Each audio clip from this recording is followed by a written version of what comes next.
只因邻居身体不好，这个女人就邀请邻居来家里吃饭，只是吃了一顿饭，竟然治好了邻居的病。晚上春萍姐和吴丹他们来家里吃饭，一屋子人吃得热热闹闹，其乐融融。看着和大家有说有笑的江庆，傅少铎产生一丝恍惚，现在这样的生活也挺好，似乎也可以一直这么过下去。吴丹，你的病是怎么回事？看你身体一直很不好。吴丹的老公罗宝明一脸的担忧，为了他的病，我们去过好多医院，大夫说他是免疫系统出了问题，让多补补调理身体。可是按他说的做了，也一直不见好。本来打算要孩子的，但吴丹这个身体也不敢要。这时江庆忽然想起一件事来，上次签到任务奖励了一张药方，那张药方针对的好像就是免疫力低下和气血不足，跟吴丹的症状刚好吻合。吴丹，我有一张药方，是离开家时我妈给我带的。我妈她是医生，药方是找他们医院一个老中医开的。她担心我到农场水土不服，没想到我身体还行，没啥难受的感觉。回头我把药方给你，你去抓副药喝，也许有用呢。江庆立马开始编瞎话，吴丹和罗宝明的眼睛同时亮了起来。真的？当然是真的，等我晚上把药方找出来给你们。那真的太感谢了。这时江庆忽然想起早上遇到的许知秋，便朝吴丹那边凑了凑，压低了声音：你认不认识许知秋？许知秋？吴丹欲言又止，一看他这样子，江庆就知道他肯定知道点什么。是这样的，我听人说许知秋和傅少铎以前谈过恋爱。江庆故意胡说，想炸一炸吴丹的实话。如他所料，吴丹马上紧张起来。没有，绝对没有这回事。副队长和许知秋啥关系都没有，是许知秋单相思。他刚入伍时是副队长去接的新兵，从那以后他就时不时的找副队长，不过副队长对他一点意思都没有。我和许知秋过去一个连队的，这点我敢保证。后来呢？我俩结婚以后呢？副队长更是躲着他走。可是许知秋那个人，说好听点是一根筋，说不好听是不知廉耻。听说你和副队长关系不好，他来找过副队长好几次，每次副队长都没搭理他。原来是这样，看来这个年代的女人也不全那么保守，还有这种上杆子倒贴的。不过你还是留一点许知秋，虽说副队长不会理他，但是也怕败坏副队长的名声。这句话江庆听进了心里，想起许知秋见到傅少铎那个我见犹怜的模样，放在后事妥妥绿茶婊。我会留意的。对了，你认识许知秋，那也应该认识纪静吧？纪静，那是周东阳的对象，说是下半年要结婚了，你也听说他了？他是周东阳对象啊，好像他和许知秋关系挺好的。他俩关系好着呢，不过纪静人还不错，他劝过许知秋，让许知秋放下，可许知秋不听。我知道了，谢谢你啊，吴丹，告诉我这么多事。这有什么的，举手之劳。对了，你等一下，我去给你拿药方。江庆装作要去找的样子，进了里屋，然后进空间拿了药方出来。他把药方递给罗宝明，这是我之前说的药方，里面几味药材都很常见，有空赶紧去抓药试一试。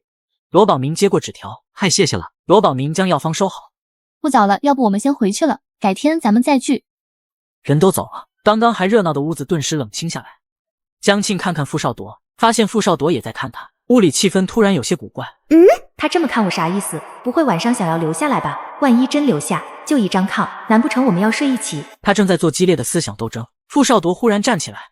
我走了，你早点睡吧，折腾一天太累了。这就走了？刚刚自己在瞎捉摸个什么劲儿呀？空荡荡的屋子只剩江庆一个人，他闪身进了空间里，来到自己熟悉的环境，刚才那种寂寞的感觉顿时消失了不少。他美美的洗了个澡就睡了。睡醒后他点了今天的签到，奖励了一支防晒霜。拿到防晒霜的时候，江庆难以抑制内心的激动，居然能得到这种好东西。谢了，系统。本来江庆还担心，万一以后皮肤晒坏可不得了，没想到系统雪中送炭，给了这个好东西。江庆去地里干活回去的路上，忽然有人跑过来叫：江庆，有人找你，说是你妈妈从京市过来的，我让她去你家门口等着了。京市，我妈妈。江庆加速往家回，一路上心里七上八下的。怎么原生的妈妈突然来了呢？来之前也没说一声，这么仓促，我都不知道怎么面对。一边往家里走，江庆一边从原生信息里把有关他母亲的部分调出来，又熟悉了一遍。原生母亲叫詹玉敏，在京市人民医院上班，是心内科医生。原生有3个哥哥，詹玉敏对这个小女儿宠得不得了。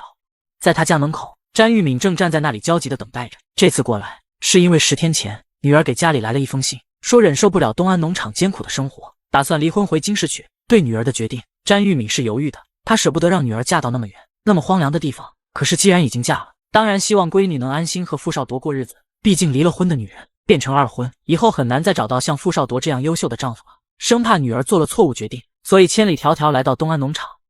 江庆看到家门口站着个中年女人，长得和原生有几分像，这一定就是原生的母亲。江庆看到对方时，詹玉敏也看见了她。小庆，妈。江庆强迫自己好不容易叫出这个字。小庆，让妈好好看看，怎么都瘦了？是不是这里太苦了？对方的情绪感染了江庆，他很快投入角色。没有，我挺好的，能吃能喝。妈，咱们进屋里说吧，你这一路过来肯定累坏了，进屋休息去。说完，江庆走过去拎起地上的行李袋，2个行李袋很沉，要不是吃了强身健体丸，身体素质好，江庆还真不一定能拎得动。妈，包里都是什么呀？这么沉？叫过几次后，江庆叫妈叫得越来越熟练。都是给你带的吃的、穿的，还有些用的。上次你写信说这里什么都没有，我担心你东西不够用。其实他是想让江庆继续留在这里，别和傅少铎闹离婚，物质上的短缺家里都能给解决，只要不离婚就行。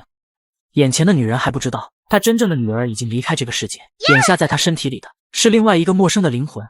小庆啊，你和傅少铎怎么样了？信里说要离婚，没真理吧？詹玉明紧张地盯着江庆，生怕从他嘴里说出不想听到的答案。没有，我俩没离婚，我给家里写那封信，也就是一时冲动，后来冷静下来，我又不想离婚了。现在我俩过得挺好，您不用担心。真的？他太了解女儿的脾气，从小被宠到大，性子一上来，石头牛都拉不回来。现在女儿竟然说她只是一时冲动，不想离婚了。詹玉敏有点不敢相信。是真的，我和傅少铎真的和好了，而且我还和大家一起去地里干活，刚才我就是从地里回来的。詹玉敏都惊住了，一向娇气的不行的女儿，居然会下地干活，而且长这么大，在家里刷碗都舍不得让她做，现在却要下地做农活，她怎么受得了？詹玉敏心疼坏了。小庆，妈，你别担心，我很好，干活也不累。这一次叫妈，江庆是带着感情叫的，一方面是代替原身，另外一方面是他想起了自己的妈妈。怎么能不累呢？那可是干农活，要是当初妈拦住你就好了。京市有那么多好小伙子，你哥你嫂都能给介绍。要是找个在本地工作的，你就不用跑这么老远来受罪。傅少铎是个好孩子，可他待的这个地方，他说不下去了，重重的叹了口气。既然已经嫁给傅少铎，我就要他下心来，好好和他过日子。农场这里其实也不错，适应了，觉得日子也没那么苦。您就别担心我了，农场这里当然比京市好，京市全是原生的亲戚，父母2个，外加3个哥哥和3个嫂子，要想面对他们不露出马脚，太困难了。您中午吃饭了吗？时间不早了，我们先去做饭吧。他再次被惊到。小庆，你学会做饭了？那当然，我还做得很好呢。他不太敢信。他跟着江庆进了厨房。这里的灶台是要烧火的，你也会？当然，妈，你看着吧。看着女儿忙活做饭的场景，詹玉敏心里感到欣慰。这时，傅少铎从外面进来了。他听人说岳母从京市过来，一下班就赶忙回家了。妈，小傅回来了。詹玉敏即便心疼江庆跟着傅少铎嫁到这么偏僻的地方，但对傅少铎还是满意的。毕竟这么帅气又有上进心的小伙子，打着灯笼都不好找。妈，你去歇着，我来给江庆打下手。平时都是他当大厨，我给他打下手，今天他却说给我打下手，这家伙很会吗？在我妈面前很给面子啊。站在厨房门口，詹玉敏看到里面女儿女婿一起忙碌的身影，悬着的心总算落了下来。这么和谐的小两口，怎么看都不像是要离婚的样子。然后安心的回屋等着了。咱妈怎么过来了？我记得她之前说过上班特别忙。咱妈这2个字令江庆心头一跳。我给他写过信，和他说咱俩要离婚，他担心咱们真离了，就请假过来了。傅少铎顿住，目光沉沉的看过来。干嘛这么看我？咱俩之前的确在闹离婚，我写在信里没错啊，太冤枉了，又不是我写的，现在还要主动承认。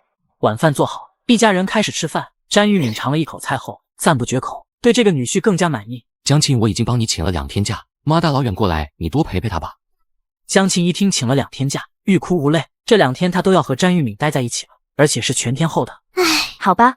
吃完饭送走傅少铎，江庆回到里屋。小庆，看看妈都给你带了什么。看到詹玉敏从行李袋里掏出来的东西后，江庆心情瞬间美丽起来。有奶粉、肉罐头、桃酥、曲奇饼等等一大堆吃的。这些都是你最爱吃的零食，还有一些都是妈看着买的，估计你这里都没有。妈，你太好了，这些东西这里一样都没有，我都快馋死了。这会儿江庆激动的恨不得抱住詹玉敏。有了这些吃的，我再从空间里往外拿东西就有理由了。谢谢妈。江庆习惯性道谢。你这孩子在农场都呆傻了，跟自个儿妈还这么客气。把东西都收起来吧，容易坏的先吃，放坏就太可惜了。必须不能坏，这些可是我妈大老远背来的，坏了我要心疼死了。你这丫头，全家就数你嘴甜。娘俩把东西都拾掇利索。妈，你打算待几天啊？2天吧，后天就得走。我一共请了1周假，大半时间都浪费在路上，不然还能多陪你几天。没关系，以后你有时间还可以过来。再说等我放假了，也可以回去看您，还有我爸我哥嫂他们。江庆嘴上惋惜，心里长长舒了口气。还好就待2天，要是待的时间太长，自己搞不好要穿帮。还是我闺女贴心，这么老远还惦记着回家看我们。你哥嫂一个个的全没良心，平时连个影都不见，问就是工作忙。詹玉敏愤愤地说。江庆当然知道是怎么回事。过去原生在家的时候，江家父母眼里心里只有原生一个，3个儿子就跟捡来的似的，儿媳妇就更不用说了，这么不遭待见，就没人愿意回去了。江庆心里明白，嘴上却要安慰着詹玉敏。妈，我哥嫂不回去，林张罗让他们回家聚一聚啊，多走动，他们自然就愿意回去了。再一个，你对他们别老板着脸，多笑笑。哼，我对他们多笑笑，凭啥呀？一个个的都不孝顺。妈，我哥嫂他们不会不孝顺的，你忘了，我大哥还给家里买了录音机呢，好几百块钱，说买就买了。我用得着他买？我和你爸又不是没钱。江庆快要无语了。这个当妈的也太偏心了，小女儿做啥都对，儿子们就算再孝顺，她也看不上眼。反正你听我的，对我哥嫂他们好点，有空就叫他们回家吃饭，他们一准能回去。妈，你听我的，好不好？好不好吗？江庆开始撒娇，这招过去用在他亲妈身上，百试百灵。果然，头一次感受女儿撒娇的詹玉敏被哄得晕乎乎的，张口就答应下来。第二天，江庆跟原生的妈妈在家聊了一天。晚上，傅少铎下工回来，妈，您打算哪天走？我提前帮您把票买好。后天就得回去。行，我明天就去买票。那辛苦你了。咱们都一家人，您别这么客气，在这里有什么需要的，您尽管说。行，那以后妈就不和你客气了。詹玉敏越看这个女婿越满意，